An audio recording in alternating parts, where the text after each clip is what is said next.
Fair warning, this is gonna be weirder than usual. The first line spoken in Control isn't a story introduction, it's a mission statement.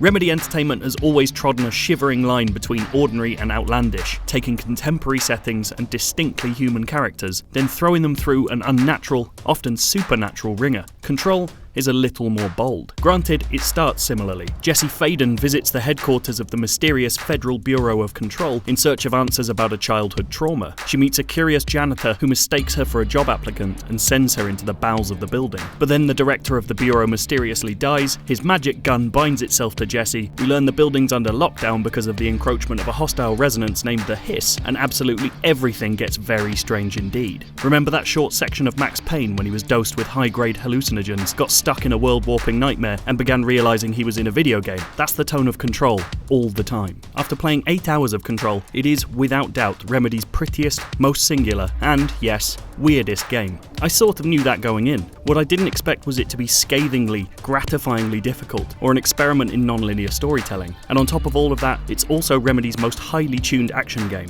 No mean feat, given this company's history.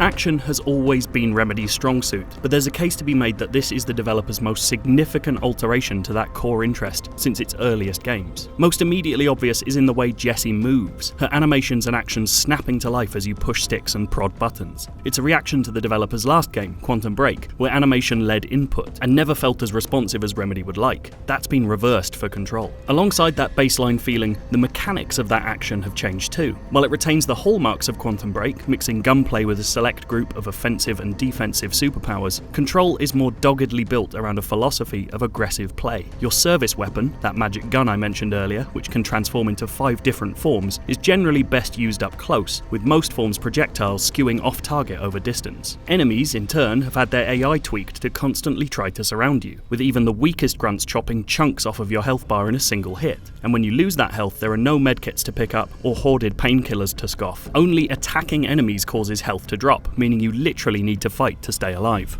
In many ways, Control is more reminiscent of Doom 2016 than Quantum Break, balancing your gun and your powers on the fly, prioritising targets made up from the largest set of enemy types Remedy's ever made, and simply avoiding a lot of incoming damage becomes the centrepiece of Control, offering propulsive gunplay that few can match.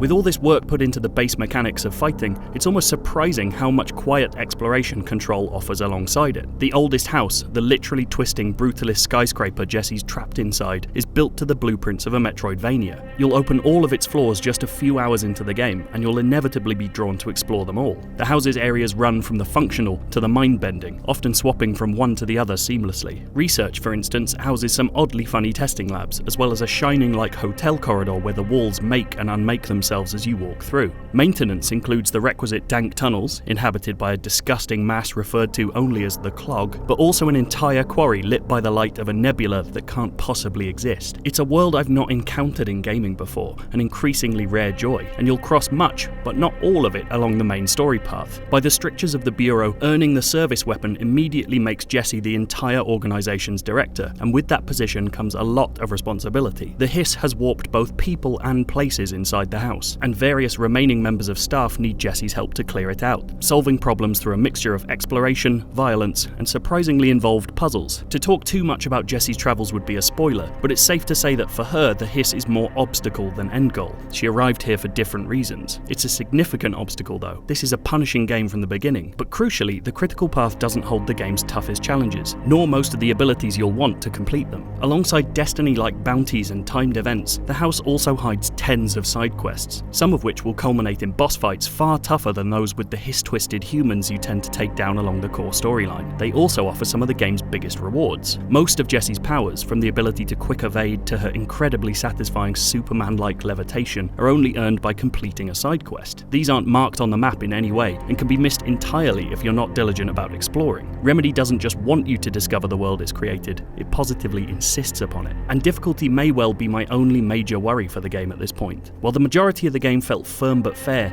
it's the dull spectre of checkpointing that might haunt some players. Dying flings you back to the last control point you activated. Think Dark Souls, think bonfires, often leading to uneventful trudges back to the point you died, only to die again. But where Souls games are built on small-scale fights of pure skill, Control is naturally more frantic and crowded. In my experience, as many deaths are caused by sheer hectic confusion as they are a drop in focus. It's a point I can see frustrating players who simply want to see more of the world Remedy's built.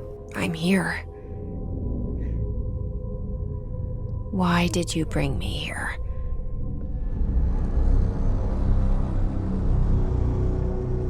The Oldest House is gorgeously built, a level designer's combined dream and nightmare, I imagine, but even more beautiful as it's demolished. As gunfights and telekinetic forces take effect, desks crumble, foliage bursts and paper soars. If Jessie can't find an object or body to pick up and throw with her launch power, she'll just yank chunks of rubble from the building itself in showers of concrete dust. Particle effects are frankly ridiculous, with almost any action rewarded with a light shower of some kind. Even enemies themselves become part of the display, every kill indicated by cloudbursts of shimmering, oily air, which swims across the screen as you run through it. It's folly to try and decide what the best looking game is, but I can think of very few that are better lit than Control. The Oldest House's clean, occasionally creeping lines are regularly bathed in brake-light red, flushed with sterile lab-white fluorescence, or even plunged into oceanic darkness, forcing you to pick out targets through little more than muzzle flashes. But the true beauty is most often one of surprise. Remedy's past games adopted genres with set tropes that meant you more or less knew what you were getting as you went in. Max Payne's noir meant nighttime New York.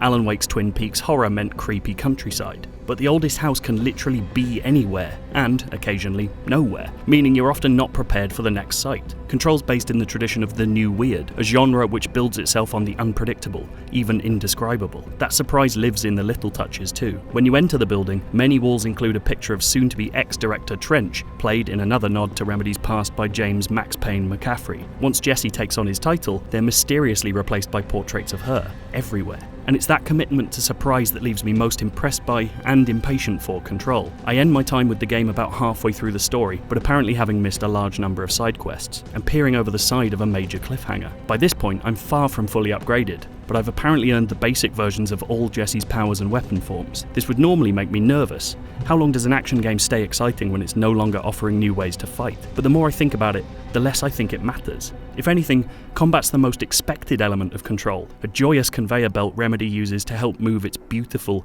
ludicrous story along. The slice I've played has already given me more moments of bewildered delight than most games can manage in their full runtime, and I legitimately cannot work out where it could go from here. It means, for the first time, a Remedy game has me just as excited to see the story it has to tell as the action it has to offer. This is going to get weirder than usual. Fantastic. Let's get weird. If you want more of Control, we're running an IGN First with exclusive new gameplay and information all this month, and right now you can watch the first 13 minutes of the game in action.